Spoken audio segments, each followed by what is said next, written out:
Chairman Adi Shankara group of institutions. ఇవి 2001లో స్థాపించడం జరిగింది. స్థాపించిన తర్వాత 3 సంవత్సరాల తర్వాత నుంచి 2004 నుంచి పేద విద్యార్థులకి, మెరిటోరియస్ స్టూడెంట్స్ కి 10% మేనేజ్మెంట్ కోటాలో సీట్లు ఇవ్వడం, వాళ్ళందరూ యూనివర్సిటీ ర్యాంకులు రావడం, వాళ్ళు ఆ విధంగానే ఉద్యోగాల్లో సెటిల్ కావడం ఆదిశంకర స్పెషాలిటీ. అలాగే మంచి మంచి జాతీయ స్థాయి టెస్ట్ ఉన్నాయి, ఎగ్జామ్స్, వాటిల్లో వాళ్ళు పార్టిసిపేట్ చేసి నేషనల్ ర్యాంక్స్ వచ్చి వాళ్ళు పెద్ద పెద్ద సంస్థల్లో మంచి ఎంప్లాయీగా మంచి ప్యాకేజీతో ఈరోజు వాళ్ళ జీవనం సాగిస్తున్నారు.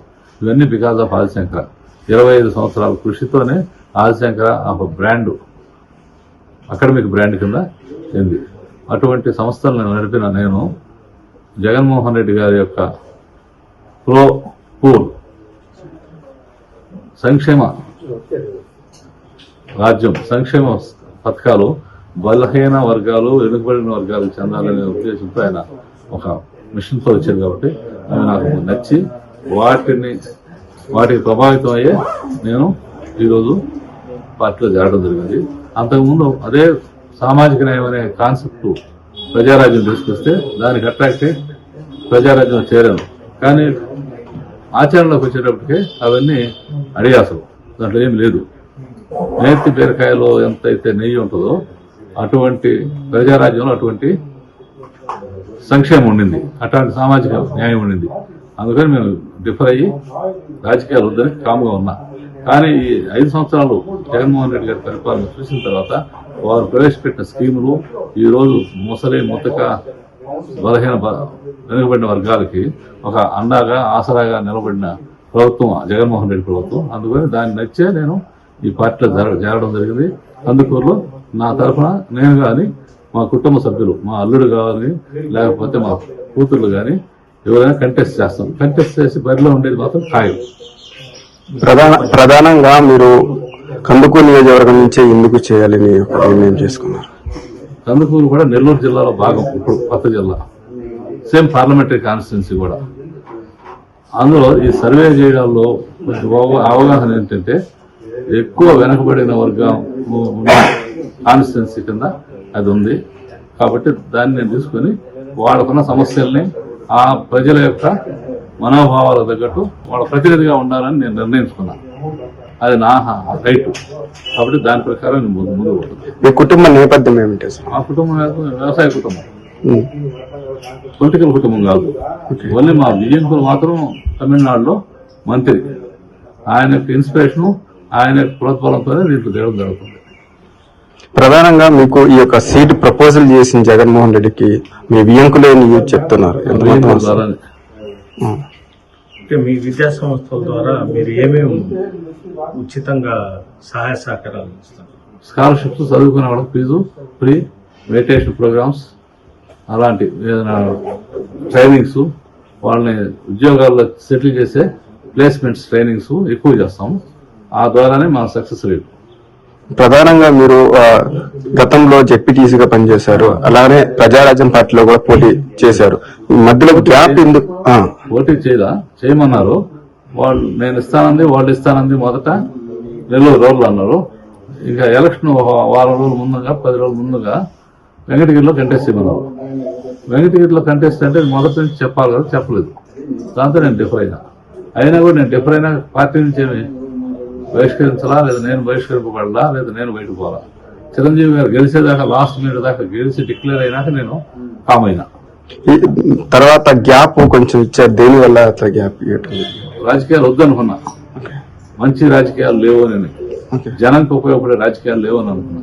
సింపుల్ గా చెప్పాలంటే జనంకి ఉపయోగపడే రాజకీయాలు కాదు ఇవి, ఈ ఫ్యూడల్ లార్డ్స్ కు ఉపయోగపడే పార్టీలో నేను నిర్ణయించుకున్నాను. తర్వాత గత 5 సంవత్సరాలుగా జగన్మోహన్ రెడ్డి గారిని, ఆయన పరిపాలన, ఆయన సంక్షేమం వర్గాలకి సంక్షేమం ఇస్తున్న దాన్ని నచ్చి నేను కూడా చేయగలపాలని నిర్ణయించుకొని దిగినా.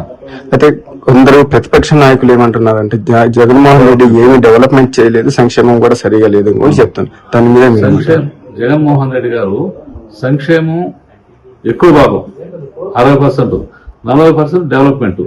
రెండు కళ్ళుగానే చూస్తున్నాడు. కుడి కన్నుగా సంక్షేమం, ఎడమ కన్నుగా డెవలప్మెంట్ లేదని చెప్పేది లేదు. 10 పోర్ట్లు గత 40 సంవత్సరాల్లో ఏ గవర్నమెంట్ అయినా, కాంగ్రెస్ గవర్నమెంట్ కానీ తెలుగుదేశం గవర్నమెంట్ ఇప్పుడు 3 సార్లు 2 సార్లు ఉండేది కదా. చంద్రబాబు నాయుడు 2 సార్లు, రామారావు అందరూ ఉండేది. ఏ పోర్ట్ అన్న వచ్చిందా? 10 పోర్ట్లు వచ్చింది జగన్మోహన్ రెడ్డి గారి 5 సంవత్సరాల్లోనే వచ్చింది. అది ఏ ప్రభుత్వానికన్నా సాధ్యమా? ఇవన్నీ డెవలప్మెంట్ లేదంటే. తర్వాత ఉద్దాన స్కీమ్ ఉంది, వాటర్ ప్రాబ్లం ఉంది, దాని మీద ఇంచుమించు 7,000 కోట్లు పెట్టారు. అది ఎవరన్నా ఆ బడ్జెట్లో 7,000 కోట్లు ఒక వాటర్ ప్రాబ్లంకి, కిడ్నీ ప్రాబ్లంకి పెట్టడం జరిగిందా? లేదు. అది జగన్మోహన్ రెడ్డి గారే పెట్టారు. అంతకన్నా ఇంకేం డెవలప్మెంట్ కావాలి చెప్పి. అదేవిధంగా మీరు ఒక విద్యా సంస్థ నాయకులుగా మామూలుగా చూసుకుంటే ఇప్పుడు విద్య సరిగా లేదు అని చెప్పేసి కూడా వీళ్ళు ఇంగ్లీష్ మీడియం వద్దు, తెలుగు మీడియమే వద్దు అని చెప్పేసి కూడా కొన్ని ఆందోళన కూడా చేశారు. దాని మీద మీరేమంటారు? నేను ఒక మాట చెప్తా. ఎక్కువ భాగం డబ్బులున్న పిల్లల్ని ఇంగ్లీష్ మీడియం చేస్తారా, తెలుగు మీడియంలో చేస్తారా? మీరే చెప్పండి. ఎక్కువగా ఇంగ్లీష్ మీడియమే. అంతే కదా. ఇంగ్లీష్ మీడియంలో 2 రకాలు ఉన్నాయి. సిబిఎస్ఈ ఒకటి ఉంది, ఐసీఎస్ఈ ఒకటి ఉంది. ఐసీఎస్ఈ అంటే చాలా కాస్ట్లీ, క్వాలిటీ ఎక్కువ, స్టాండర్డ్ ఎక్కువ, కాస్ట్ కూడా ఎక్కువ. కానీ గవర్నమెంట్ తీసుకున్న నిర్ణయం, జగన్మోహన్ రెడ్డి గారు తీసుకున్న నిర్ణయం ఏం తెలుసా? ఐసీఎస్ఈ స్కూల్స్ ని కంపల్సరీ చేస్తున్నాడు ప్రతి ఒక్కరిని. నాడు నేడు అనే స్కీమ్లో స్కూళ్ళు జగన్మోహన్ రెడ్డి గారి ముందున్న స్కూల్స్ ఎట్లున్నాయి, జగన్మోహన్ రెడ్డి గారు వచ్చిన తర్వాత నాడు నేడు స్కీమ్లో వచ్చిన స్కూల్స్ ఎలా ఉన్నాయి చూస్తే మన అందరికీ అర్థం అవుతుంది. అది వాళ్ళు కూడా అపోజిషన్ పార్టీ కూడా తెలుసు. లేదో విమర్శించాలి, ఎలక్షన్ లో విమర్శించాలి కాబట్టి విమర్శిస్తుంటారు. అంతేగాని ఈవెన్ అంటే మన పర్సనల్ బాబులు పాత ముఖ్యమంత్రి, మాజీ ముఖ్యమంత్రి మనవడు కూడా ఇంగ్లీష్ మీడియం స్కూల్లో చదువుతున్నాడు. కామన్ మ్యాన్ పిల్లవాడు ఇంగ్లీష్ మీడియం స్కూల్లో చదివేదానికి వాళ్ళకి హక్కు లేదా? రైట్ ఆఫ్ బర్త్ లేదా? ఉంది కదా, వాళ్ళు చేయొచ్చుగా. So ICSE schools, CBSE schools గవర్నమెంటే పెట్టి గవర్నమెంట్ స్కూల్స్ ఎన్రోల్మెంట్ ఇస్తున్నారు. అందుకని ఎన్రోల్మెంట్ పెరిగింది, స్కూల్ సంఖ్య పెరిగింది.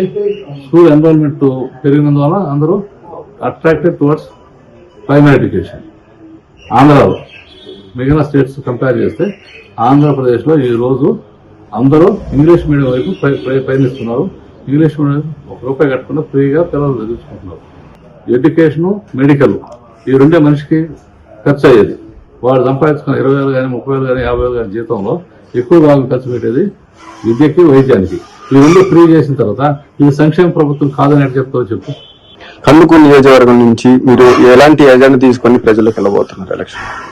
కందుకూరు కాన్స్టిట్యున్సీని ఒకసారి మొత్తం తిరిగేసేసి అక్కడ ఉన్న సమస్యలని స్టడీ టీమ్ కింద తీసుకొని, స్టడీ టీం ఇచ్చిన రిపోర్ట్ బట్టి ఏ సమస్యలు ఉన్నాయని నిర్ధారించుకొని వాటి పరిష్కారానికి ప్రయత్నించడమే నా యొక్క ముఖ్య ఉద్దేశం.